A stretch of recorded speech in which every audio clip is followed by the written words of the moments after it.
हरे कृष्णा, जय श्री हरि। प्रिय श्रोतागण, कार्तिक मास के शुक्ल पक्ष की एकादशी को देवउठानी एकादशी कहते हैं। इस एकादशी को प्रबोधिनी एकादशी भी कहा जाता है। इस तिथि को अत्यंत ही पवित्र और पावन माना जाता है। इस दिन जगत के पालनहार श्री हरि विष्णु 4 महीने की योग निद्रा से जगते हैं, इसलिए इस एकादशी को देवउठानी एकादशी कहा जाता है। भगवान विष्णु के जागने के साथ ही चतुर्मास समाप्त हो जाता है और सभी मांगलिक कार्य प्रारंभ हो जाते हैं, जैसे विवाह, गृह प्रवेश, मुंडन इत्यादि।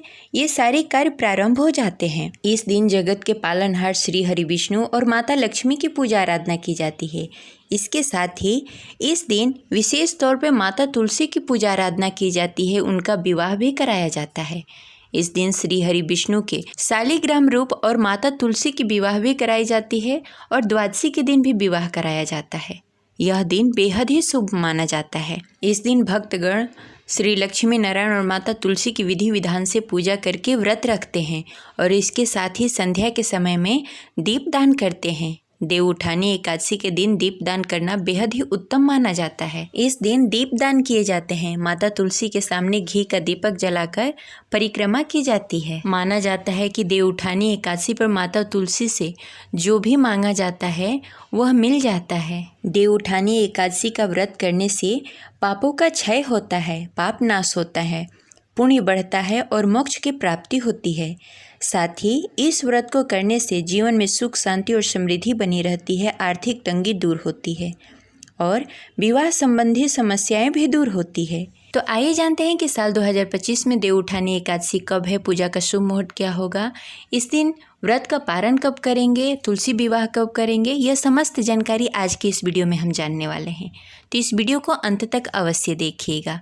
अगर आपको जानकारी अच्छी लगे तो इस वीडियो को लाइक करके कमेंट बॉक्स में लक्ष्मी नारायण की जय अवश्य लिखें। जैसा कि आप जानते हैं कि साल 2025 में लगभग सारे पर्व 2-2 दिनों की हो रहे हैं, तो ऐसे ही इस बार की देवउठानी एकादशी भी 2 दिनों की हो रही है। तो लोग कन्फ्यूज हैं कि किस दिन व्रत रखें, किस दिन ना रखें।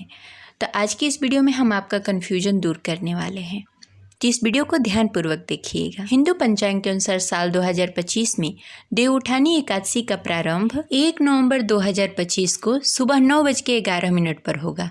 वहीं इसका समापन 2 नवंबर को सुबह 7:31 पर होगा।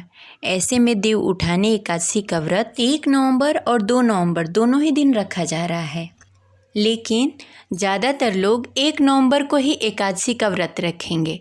माना जाता है कि एकादशी व्रत का पारण द्वादशी में ही होना चाहिए, त्रयोदशी में नहीं। तो ऐसे में अगर 2 नवंबर को एकादशी का व्रत रखा जाएगा तो त्रयोदशी तिथि में व्रत का पारण पड़ रहा है। इसलिए 1 नवंबर 2025 दिन शनिवार को देवउठानी एकादशी का व्रत रखा जाएगा। इस दिन पारण का समय होगा दोपहर 1:11 से लेकर दोपहर 3:23 तक। इस अवधि में आप कभी भी व्रत का पारण कर सकते हैं। इससे पहले व्रत का पारण न करें, क्योंकि उस समय हरिवासर का समय रहेगा। हरिवासर के समय एकादशी व्रत का पारण नहीं किया जाता है। जो लोग 2 नवंबर को एकादशी व्रत रखेंगे उनका पारण 3 नवंबर को सुबह 6:34 से 8:45 के बीच में आप कभी भी कर सकते हैं।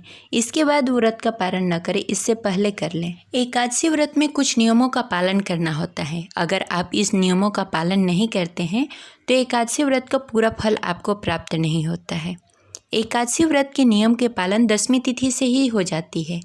10वीं तिथि के दिन ही शुद्ध और सात्विक भोजन करके एकादशी व्रत का प्रारंभ करना चाहिए। एकादशी के दिन सुबह प्रातः उठकर स्नान आदि से निवृत्त होकर विधिवत भगवान विष्णु की पूजा आराधना करके व्रत का पालन करना चाहिए।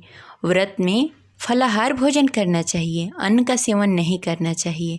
अगर आप व्रत नहीं भी रखते तो इस दिन चावल का सेवन न करें और व्रती महिलाएं इस दिन केस न धोएं। एकादशी और द्वादशी के दिन तुलसी के पत्ते नहीं तोड़ने चाहिए, उससे पहले ही आप तोड़कर रख सकते हैं। एकादशी के दिन भगवान की विधिवत पूजा करते समय तुलसी पत्र अवश्य भोग में डालें, क्योंकि तुलसी दल के बिना भगवान विष्णु भोग ग्रहण नहीं करते हैं। इस दिन भूलकर भी मांस मदिरा का सेवन नहीं करना चाहिए। और एकादशी व्रत के दिन भगवान विष्णु और माता लक्ष्मी और माता तुलसी की पूजा आराधना करनी चाहिए। इसके साथ ही व्रत कथा का पाठ अवश्य करना चाहिए। क्योंकि व्रत कथा के बिना व्रत अधूरा माना जाता है। इस दिन ओम नमो भगवते वासुदेवाय नमः मंत्र का जाप करना चाहिए और किसी को भी कटु वचन नहीं बोलना चाहिए जिससे किसी के मन को दुख पहुँचे। और द्वादशी के दिन सुबह प्रातः उठकर श्री हरि विष्णु की विधि विधान से पूजा करके ब्राह्मण को दान दें। उसके बाद शुद्ध और सात्विक भोजन बनाकर व्रत का पारण करें। ये रही आज की जानकारी। आशा करते हैं आपको अच्छी लगी होगी। हमारे चैनल पे व्रत कथा भी सुनाई जाती है तो उसका आनंद अवश्य उठाएं। मिलते हैं अगले वीडियो में, तब तक के लिए हरे कृष्णा, राधे राधे।